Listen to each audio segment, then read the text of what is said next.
avec M. Ayoub Makhloufi, CEO de Agency Group, entrepreneur, formateur et en stratégie, notamment dans la RSE. Alors, M. Makhloufi, on est au salon de la franchise, la première édition. Alors, depuis hier, des personnes se sont succédées ici au stand de Maroc Diplomatique pour échanger avec nous sur les enjeux, les problématiques, les objectifs et l'importance de la RSE dans l'économie aujourd'hui moderne. Alors, votre avis déjà sur la RSE comme nouvelle dynamique de renforcement des relations entre B2B, B2C, ainsi de suite. Donc merci pour l'invitation. Donc avant de parler RSE, là où actuellement on est au salon de la franchise, le Maroc aujourd'hui se doit de construire une image de marque nationale. On a la chance de connaître plusieurs révolutions en même temps, révolution industrielle, numérique et évidemment durable. Aujourd'hui, le Maroc à échelle internationale, c'est peu connu, mais on est reconnu pour nos avancées en termes de développement durable. Donc, les entreprises, de plus en plus, elles doivent réfléchir sous le prisme du développement durable, et notamment pour les entreprises qui souhaitent exporter à l'international.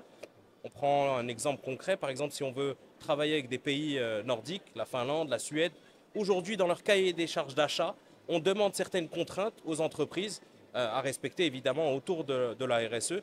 Et les entreprises marocaines, aujourd'hui, elles ont compris concrètement que la RSE est un bienfait pour eux. Donc ça va leur permettre une ouverture de business, une ouverture de marché, etc. Alors, vous avez parlé de la RSE aujourd'hui et tout à l'heure, on a rencontré des personnes qui ont une dimension écologique de leurs projets, de leurs entreprises. Est-ce que fondamentalement, l'écologie, l'environnement est un aspect déterminant aujourd'hui au sein des entreprises, notamment les franchises? Je pense qu'aujourd'hui, c'est un énorme enjeu dans un premier temps à échelle internationale. Et même pour les franchises, je pense qui auront vocation à scale up, à se développer dans d'autres continents, on va leur imposer cette contrainte à l'entrée. Donc ils n'auront pas le choix. Donc là, aujourd'hui, on est encore sur une démarche volontaire où les entreprises se doivent d'elles-mêmes d'avoir une démarche RSE mise en place dans leur structure. Mais au bout d'un moment, dans les 20-30 prochaines années, on va parler, justement, ça va être le b.a.-ba, ça va être une obligation, une contrainte légale, entre guillemets. Oui, mais attention, parce qu'en fait, quand on parle RSE, si on met l'équivalent entre l'Europe et l'Afrique globalement, les standards ne sont pas les mêmes. Est-ce que là, ce n'est pas mal parti pour les pays africains, pour plus de compétitivité avec les entreprises en Europe? Moi, je pense que non, au contraire, c'est un avantage pour nous. Pourquoi? Parce qu'aujourd'hui, on est en pleine phase d'explosion et de développement. Donc, au lieu d'avoir la mauvaise réflexion qu'a pu avoir l'Europe ou les États-Unis ou encore la Chine, c'est d'avoir directement ce prisme intégré au développement national ou continental. Et ça va permettre justement aux entreprises africaines d'arriver déjà au standard des contraintes internationales et évidemment avoir un avantage compétitif. L'avantage, c'est qu'aujourd'hui, entre guillemets, on part de zéro. On est sur une phase de construction, de développement, et le continent africain, dans les 15-20 ans, va être le continent vraiment qui va être le plus en lumière. Moi, je pense que les entreprises se doivent dès aujourd'hui d'avoir une réflexion. Mais quand je dis ça, je pense à la taxe carbone aujourd'hui, Ouais. qui sera mise en place en Europe. Le Maroc est en train de réfléchir pour comment adapter, comment switcher par rapport à ça. Est-ce que là, c'est une contrainte quand on écoute les entreprises? Et là, on se dit que peut-être que les entreprises de l'Afrique globalement auront du mal quand même à aller en compétition égale avec l'Europe. En fait, on part pas du même, on part pas du même niveau. Si on compare par exemple la Chine et un certain pays africain, on peut pas, c'est incomparable. L'industrie est très avancée en Chine, extrêmement pollueur, notamment toutes les industries présentes au niveau chinois. Donc aujourd'hui, si on prend l'exemple du Maroc, le Maroc est très peu émetteur de gaz à effet de serre. Notre industrie n'est pas énormément polluante. Et donc aujourd'hui, pourquoi pas avoir une réflexion, surtout qu'on est en phase de développement, au lieu de justement prendre les mauvais exemples des pays qui nous ont déjà montré les erreurs qu'ils ont faites, anticiper et peut-être commencer à avoir une réflexion globale sur les énergies renouvelables. Le Royaume du Maroc fait énormément de choses dans ce sens et on est reconnu à échelle internationale. Mais maintenant, je pense que cette graine, il faut aussi l'implanter sur chaque entrepreneur et se dire qu'aujourd'hui, ce n'est pas une contrainte. C'est un avantage qu'il faut justement utiliser, si on parle notamment que de l'énergie. Aujourd'hui, si j'achète de l'énergie renouvelable, ça va me coûter beaucoup moins cher que si j'achetais de l'énergie fossile. Et donc, même en termes d'économie, du moins d'efficience auprès de l'entreprise, on risque d'être beaucoup plus compétitif que certaines entreprises qui doivent adapter tout leur business model autour de la RSE ou du développement durable. Voilà, RSE, développement durable, M. Marlefi. Aujourd'hui, on parle plus maintenant de plus en plus, on parle de ESG. Alors, il y a beaucoup de personnes qui ne comprennent pas en fait le changement, qu'est-ce qui a changé entre les deux termes, RSE, ESG. Alors, vous, en tant qu'expert dans le domaine, pouvez nous expliquer un peu la différence, pourquoi le changement et quelle est la différence entre ces deux termes? En fait, pour être beaucoup plus ludique et simple dans l'explication, aujourd'hui, il y a plusieurs référentiels. Parce qu'aujourd'hui, la RSE se base sur des référentiels. Donc, on a l'ISO, par exemple, 26000, qui est beaucoup plus utilisé en Europe. On a le GRI qui est beaucoup plus utilisé dans le monde anglo-saxon. Et donc, chaque région, aujourd'hui, entre guillemets, si on ne veut pas partir de continent, mais chaque région essaye de construire son modèle autour de la RSE. Mais aujourd'hui, la RSE, c'est beaucoup plus qu'un terme ou beaucoup plus qu'une explication autour d'un mot. On parle de responsabilité sociétale des entreprises. Moi, ce que je retiens dans ce mot RSE, c'est responsabilité. Aujourd'hui, quelles responsabilités prennent tous les acteurs, donc les continents, les entreprises, les citoyens, autour de la durabilité de notre monde? Aujourd'hui, il y a beaucoup de, tu as raison, beaucoup de concepts. Ouais, il y a beaucoup de concepts qui peuvent perdre un petit peu le citoyen. Mais en fait, ils se rejoignent tous. C'est comment j'arrive à réfléchir au monde de demain pour préserver justement cette planète Terre et transmettre aux futures générations une Terre qui va être encore pleine de vie, entre guillemets. Alors, on revient au salon de la franchise. On sait très bien qu'aujourd'hui, il y a beaucoup de pays qui essaient de travailler ensemble à travers des joint ventures. Et malheureusement, comme on l'a évoqué, il y a un problème d'équilibre, il y a un problème d'adaptation, de législation et de beaucoup de choses. Est-ce qu'aujourd'hui, vous, en tant qu'expert, en tant que formateur, vous pensez que la RSE doit être vraiment une nouvelle dynamique qu'on doit inculquer dans les centres de formation? Parce que je rappelle que vous êtes formateur. Est-ce qu'au niveau des centres de formation, des écoles, des instituts, la franchise doit vraiment occuper une place importante? Bah aujourd'hui, comme je t'ai dit tout à l'heure, aujourd'hui, ça reste quand même encore une démarche qui doit être volontaire. Notamment l'ISO 26000, elle n'est pas certifiante. Comparée à d'autres normes comme l'ISO 9001 liées à la qualité, etc., où on certifie une entreprise. Aujourd'hui, la contrainte qu'on peut avoir, c'est une fois que je vais avoir des contraintes autres, par exemple, si on parle de bailleurs de fonds, on en a parlé ce matin lors du panel, avec le panel. Un bailleur de fonds aujourd'hui va vous donner un cahier des charges qui va être très pointu et notamment avec énormément de contraintes RSE. Donc l'entreprise n'aura pas le choix que de s'adapter.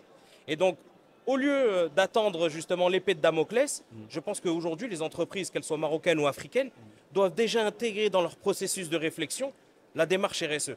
Et évidemment, une transition qui se fait dans le temps, elle va se faire de manière beaucoup plus fluide que si jamais on le fait dans un temps imparti, quelques mois ou quelques années. Là, si jamais on a une réflexion dans le temps, ça va nous permettre d'absorber les coûts, évidemment, et de préparer aussi toute cette génération à avoir une réflexion justement RSE. Mais justement, quand vous dites qu'il y a un épée de Damoclès, il y a un facteur d'adaptation, ça rejoint ce que je disais tout à l'heure. Est-ce que les entreprises, est-ce qu'il ne doit pas avoir une école aujourd'hui, une école spécifiquement dédiée à la RSE, pour quand même que les entreprises, parce qu'il y a un besoin qui est là. Est-ce que au niveau de la formation, on ne doit pas avoir en fait une école pour que la demande est là, mais que l'offre soit disponible aujourd'hui? Parce que sinon, ça risque de poser encore d'énormément de...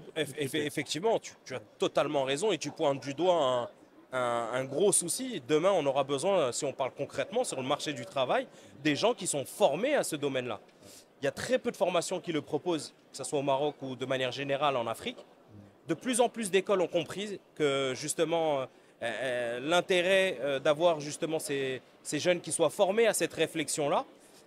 Mais il faut encore un peu de temps pour justement... parce que évidemment, derrière les écoles restent des business models, il faut que ça soit rentable avec des inscrits. Donc le marché va commencer à migrer petit à petit.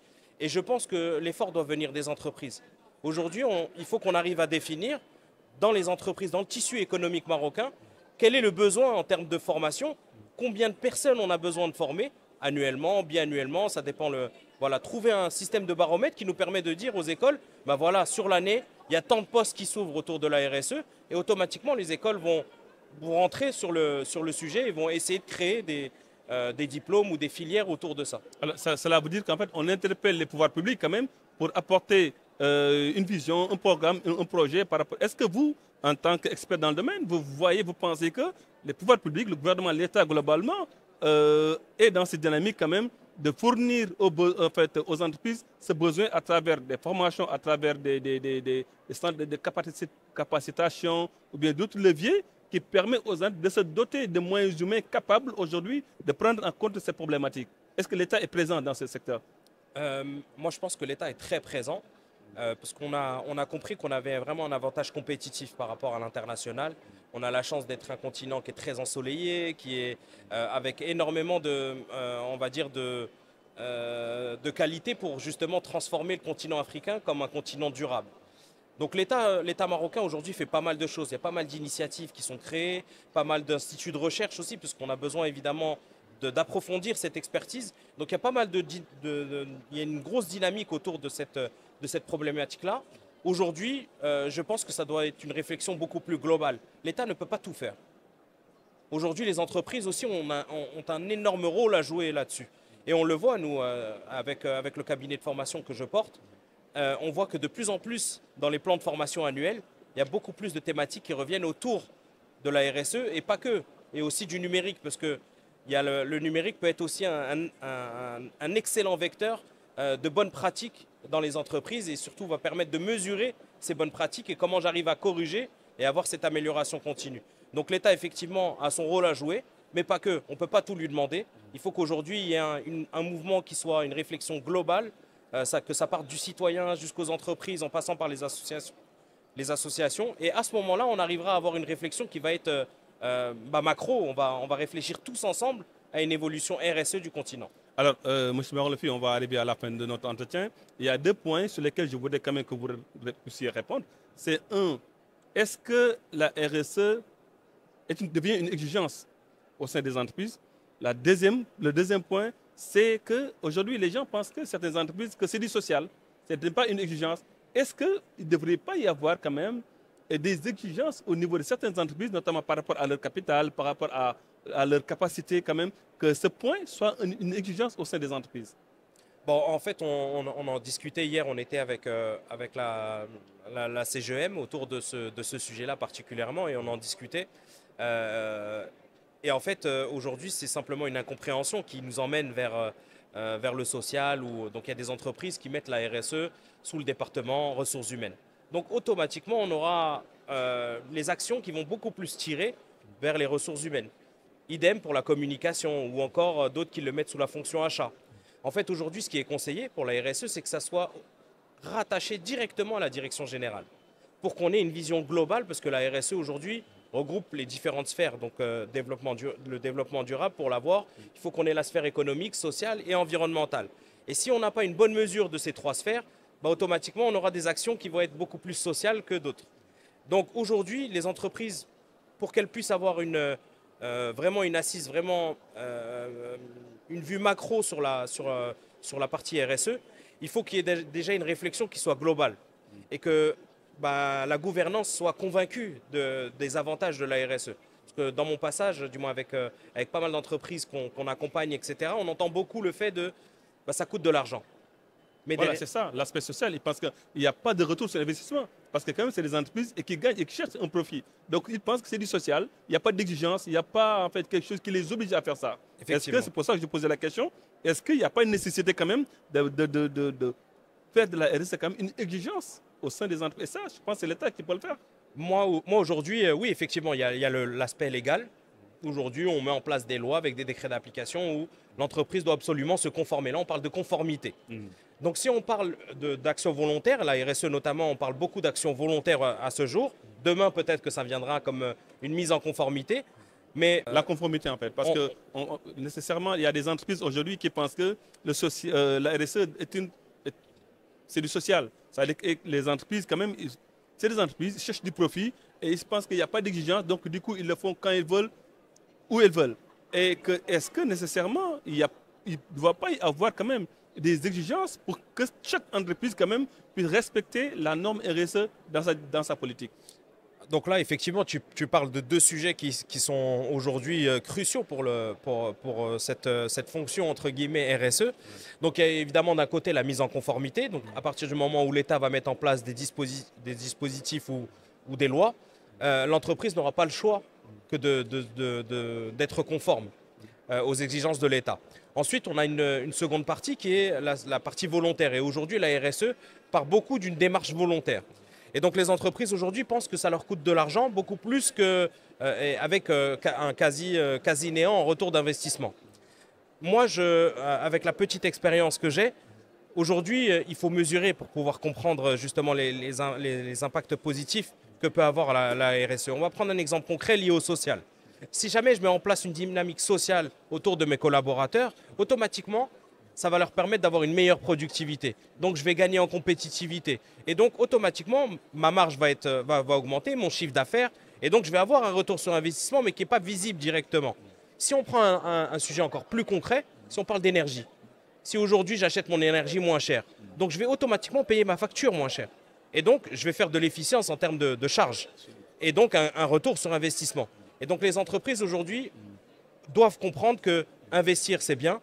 Mais évidemment, il faut investir pour que derrière, il y ait un retour sur investissement, mais il faut le mesurer, ce retour sur investissement. Et plus, le dernier conseil que je peux donner aux entreprises, plus je vais prendre le temps d'avoir une transition qui va être douce, donc plus je vais mettre le temps et m'investir plus rapidement dans la partie RSE, donc je commence dès aujourd'hui, avant que la loi arrive, ça va me permettre d'absorber les coûts d'année en année. Et donc ça va moins se ressentir pour l'entreprise, il y aura moins d'impact financier direct. Et les retours sur investissement seront mesurables. D'où une bonne communication quand même des acteurs comme vous, comme l'État, comme tout l'écosystème, pour que quand même qu'il y ait une compréhension équitable par rapport à ces enjeux. Effectivement, il faut qu'il y ait une transparence en termes de communication et il faut essayer justement de capitaliser sur toutes les bonnes choses qui ont été réalisées au Maroc. Et je pense qu'il y a plein d'entreprises aujourd'hui qui ont des use cases, mais vraiment ultra intéressants, avec des retours ultra positifs qu'il faut partager. Parce qu'aujourd'hui, la RSE, on n'est pas sur de la concurrence. On est sur un partage et toutes les entreprises doivent essayer d'apporter leur pierre à l'édifice pour qu'on ait un mouvement global et évidemment national.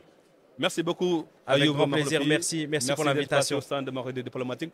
Merci pour cet éclairage quand même très important de la RSE parce que c'est un concept quand même qui souvent génère un peu de malcompréhension, d'incompréhension vis-à-vis des acteurs, de beaucoup de personnes. Merci beaucoup. C'est un plaisir. Merci beaucoup.